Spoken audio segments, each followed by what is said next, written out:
Hello, and welcome back to another episode of Being Bob Ross, but this time, instead of knitting, I've decided to do some scratch art.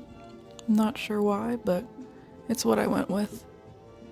I bought this scratch art set a while ago, but kind of didn't like doing it after the first time because of how much of a mess it made, but I figured it's as good a time of any to get into something that we haven't touched in a while. But today I want to talk about something that is relevant to my day today, which is other people. And the reason that I say this is because earlier today I went to the library to work on some homework.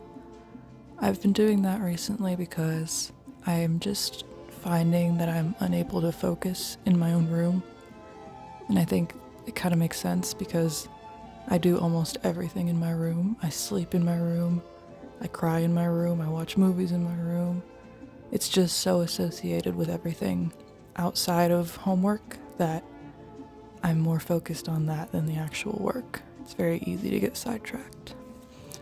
But anyways, yeah, I went to the library to work on some homework, and while I was there, I was just sitting at one of the little desks that they have, doing some stuff on my laptop, and there was an old man who was sitting at the desk next to mine, working on whatever he was doing on his own laptop, and he has to get up to go to the restroom for a bit.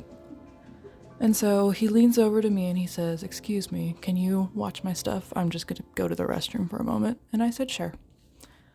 Now, I kind of find it funny when people do this, just because I feel like, especially in a public library, in a neighborhood as safe as the one that I was in at that time, there's really no reason to have someone watch your stuff. I feel like it's just very frowned upon to mess with people's belongings anyway, that even if he hadn't asked me to look at it while he was in the bathroom, somebody probably would have spoken up if someone suddenly just decided to run off with his laptop anyway, but that's beyond the point.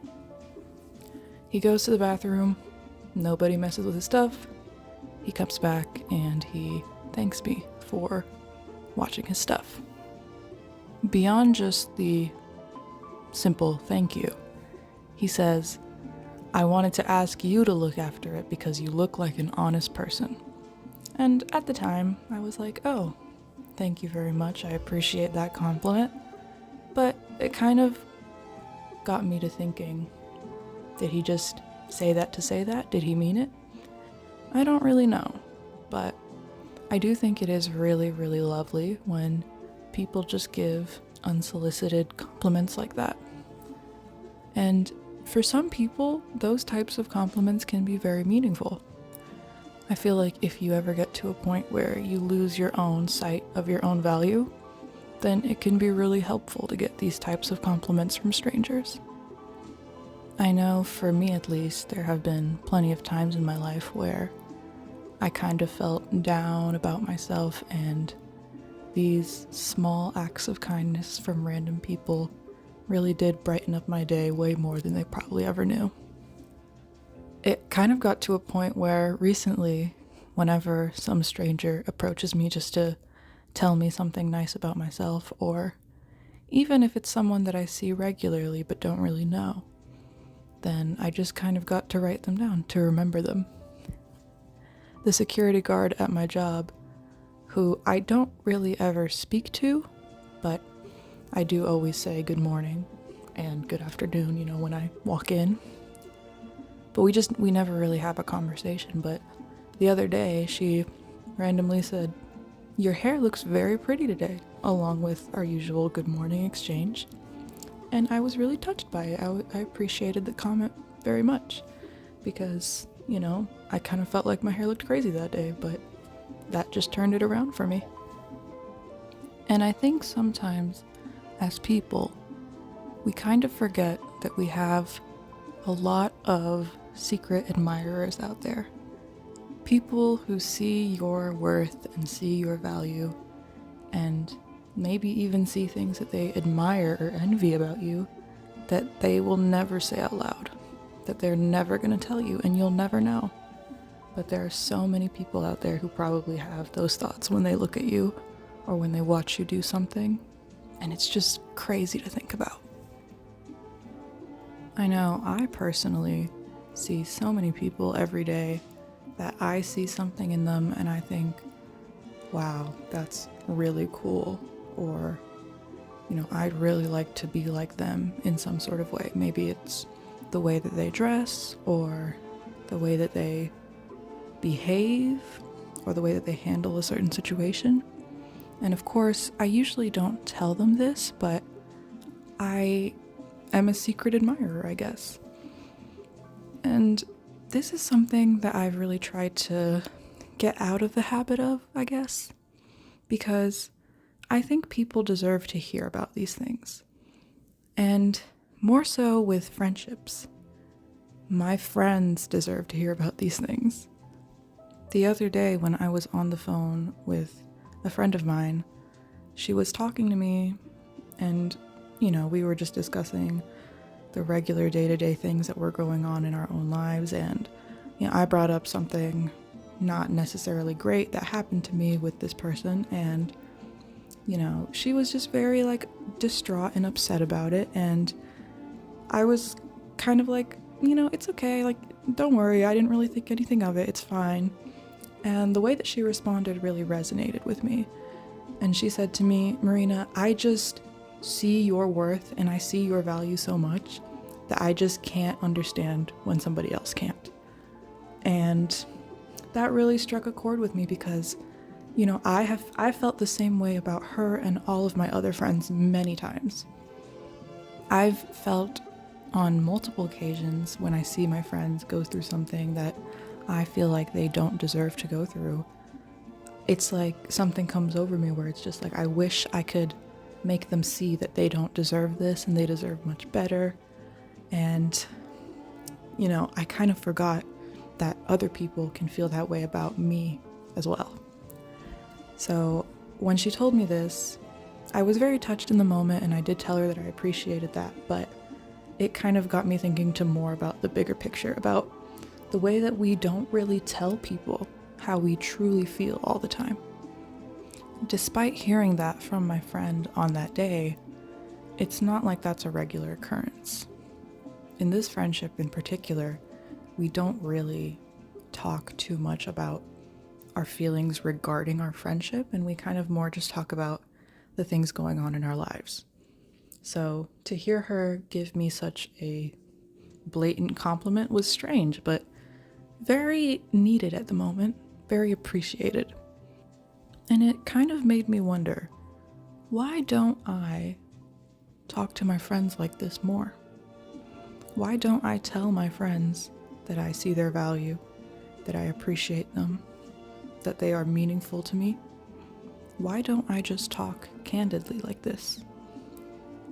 Because I have always been aware that I don't, but I just never really know why. And so I really got to thinking about it. Why do I keep my feelings hidden from those that are really the main people I should be talking to them about? It made me think, well, am I just not used to it? Do I not talk like this with anybody at all, so it just feels wrong? And, well, I never really figured that one out. Maybe that's why I'm in therapy.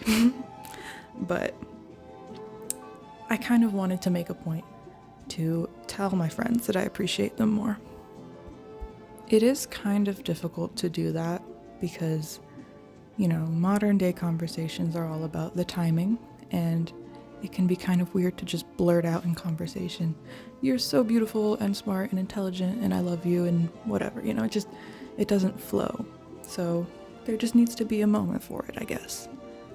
But I really could. I could tell each of my friends exactly what I appreciate about them all the time.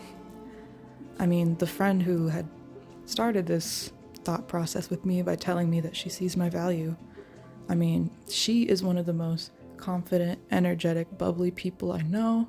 She's so resourceful. She's able to like make anything work. And she's very much a go-getter. Like, she just has a very intense, determined, and passionate personality that I feel like a lot of people are lacking nowadays, and that's something I really love about her. But do I tell her this? Not really. Just because it's not like our usual friendship. Our usual friendship is very playful and fun, and we don't really get deep with each other very often. I mean, I feel like one of the main bond building moments of our friendship was a couple years ago when we would like go to the pool together almost every day and play games and splash water on each other like kids, and not so much as being serious, deep conversation friends. And I feel like that's okay.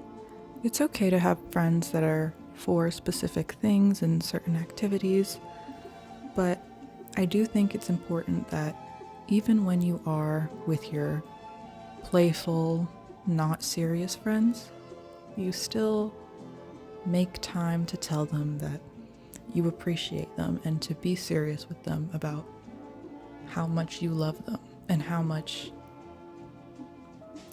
what's the word that I'm thinking of? How much joy that they bring into your life, how much value they add to your life.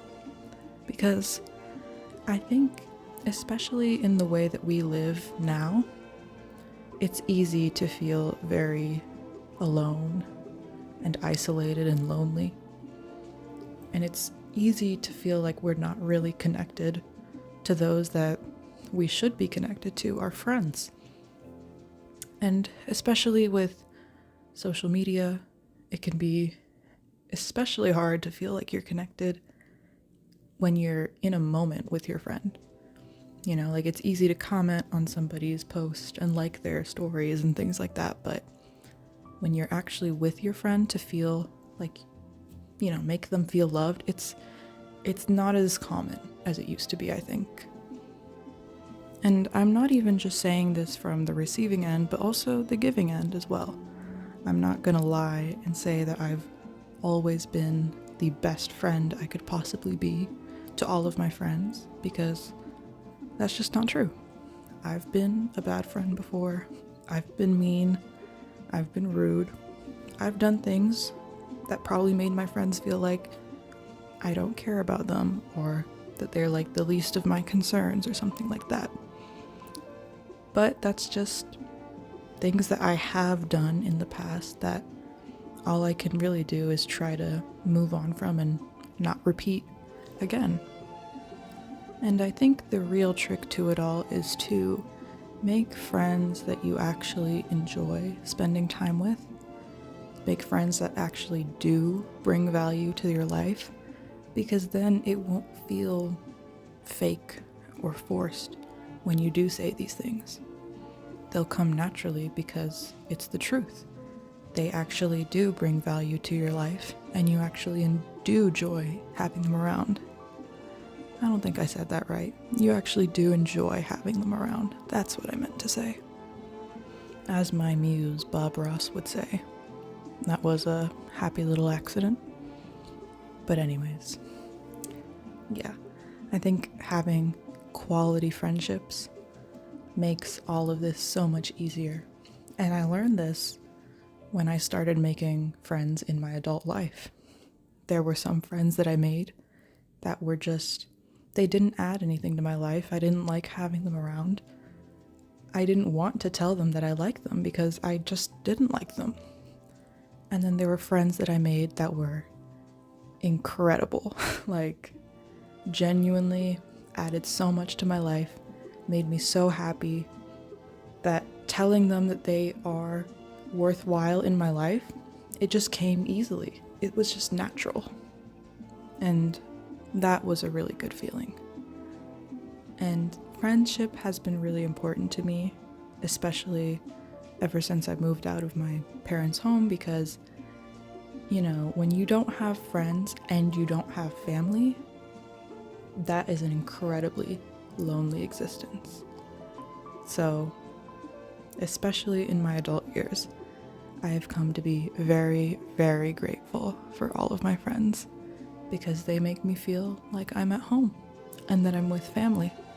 But rather than a family that I was born into, they are a family that I've developed and that I have created in a way, I guess. But yeah, we are winding down our second episode of, makeshift Bob Ross. So I would once again like to thank you if you have been able to watch all the way through to this point. And as a challenge, I would like anyone watching to, maybe go tell your friends that they're very important to you and that you love them. Because, when was the last time that they heard that? You don't know, maybe it's been a while. Maybe it'll mean a lot. Anyways, thank you for watching and listening, and good night.